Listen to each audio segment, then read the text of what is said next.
Hello, my name is Robert Lyon. I'm a credit and loan specialist.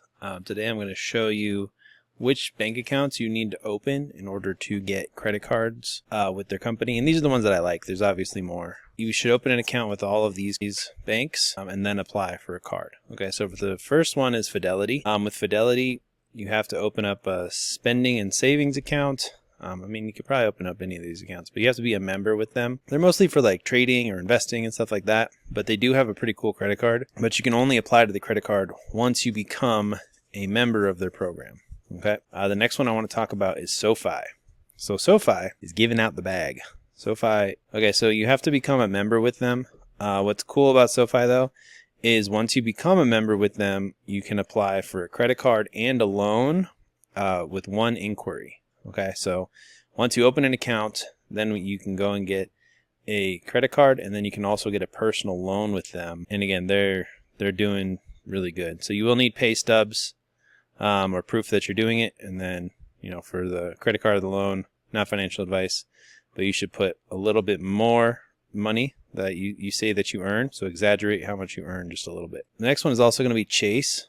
So Chase is a really great company, and you can get a credit card with Chase without having a bank account, but it is better to have a personal and business bank account.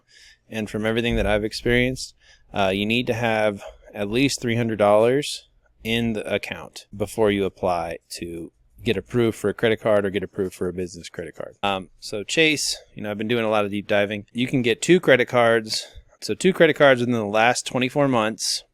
Your score needs to be at least a 650 or 670 or above. And then the easiest business credit card to get with Chase, the easiest one is going to be the Inc. Cash credit card. And then for personal, the easiest is this one. So Chase Freedom Unlimited. Also, this is a great offer. So if you want to get Chase, because what's cool is you can get Chase and then you can level up your credit card game. Typically, you would start with the Chase Freedom, or if you have bad credit, you would start with the Chase Freedom Rise card, and you would build a relationship with them that way. So it's either you have a bank account with them and you start making good money and deposits into the account, or you sign up for the Chase Freedom credit card. If I'm funding you, do not sign up for this. But if you're trying to build credit or build a relationship with Chase, this is the one you would start with. But if you're just trying to get right into funding, start with the Chase Freedom Unlimited, and then the business side, you would start with cash credit card. And again, like if you have above a 640 credit score, I would say you could go for the more premium, awesome Chase cards.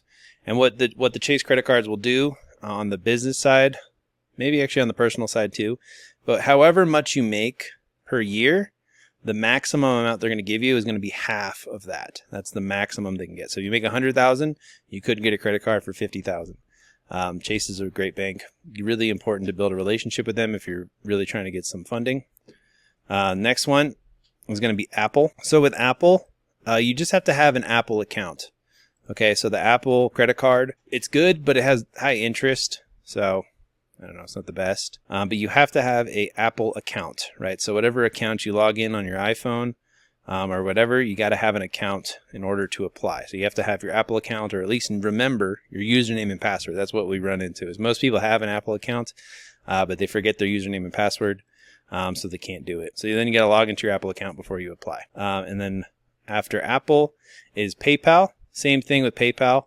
You just have to have a account with PayPal in order to apply for their credit cards or credit card. The MasterCard, typically with PayPal, they like to see that you've done some business with them in the past, but we've also gotten it for brand new users. So you can just set up an account sometimes, and if you have good credit, you'll get approved. And then Navy Federal. Okay, Navy Federal, in order to get a Navy Federal account, you either need to be military or live with military, or you have to get referred to them from somebody. So I typically charge to get a referral to join Navy Federal. But me and you can talk about that. And they have really good credit cards. And like the play with Navy Federal that a lot of people do is they open up a checkings, they open up a savings in a business account, but they'll put a bunch of cash into the savings account, right? And then you can do what's called a pledge loan against the money into the savings account, right? And then you can, as long as you pay it back, you build a relationship with the bank. After you do that, then you can go and apply for bigger loans and bigger credit cards because now you've shown that you can make payments back to them. Okay, and what you can do is you can get a pledge loan. You can get the loan, and then you can pay back like 90% of the loan right away. And then you just have to pay off the remaining 10% over a little while, and then that's how you can get these really big limit credit cards and really big loans, even if you have bad credit or anything like that. So Navy Federal is really cool. Also, if you have good credit, we're going into funding. Usually they give about $20,000 or more to credit cards. Same thing with Navy Federal, though. One thing I do believe, when you open a new account with Navy Federal, you will get a hard inquiry on your credit. If you're working with me, we can remove it. They typically pull from TransUnion as well. So you definitely want to open this account before we start funding, and when you're kind of just waiting to go in. And then finally is PNC. I don't think PNC is in every state. Let me see. Okay, so PNC is in all these states here. So that's a good amount of states. Okay, they're in Georgia. So that's good. They're in Alabama, Arizona, Colorado. So yeah, if your state's not on here, I'm sorry, but they are. And then typically you have to open an account before you can apply to their credit cards. But because PNC is a smaller bank, they give out the bag as well. Okay, so that's pretty cool. Yeah, it looks like you can do the same play where you can first get the personal credit card and then go and get a personal loan with them as well. So that's just good info for you to have.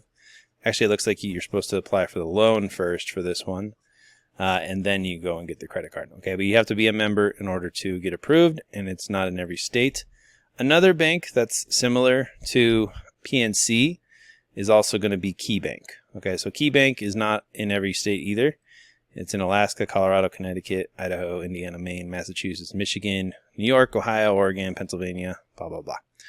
Okay, cool. And then those are the main ones. Now, whenever I do funding for people, we go commercial banks, online banks.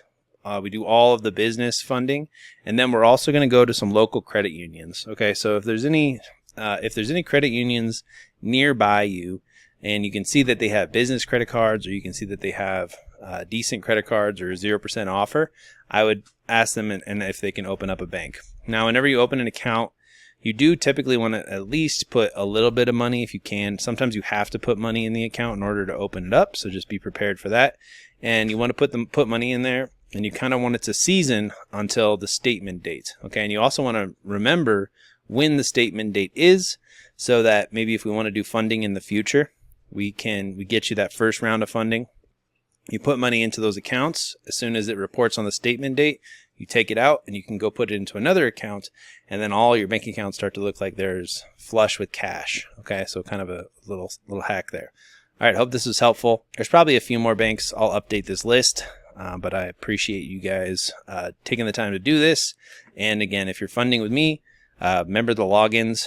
I have a spreadsheet that I like to put all the logins for all the bank accounts that I have open, and then I just take a look at them as well as all the credit cards. I try and keep them all in one thing. So I'll have all my credit cards, the payments when they're due, and then I have a spreadsheet for all the bank accounts, statement dates, and just other kind of information. So it's good to be organized with this kind of stuff. Hope this was helpful. Peace.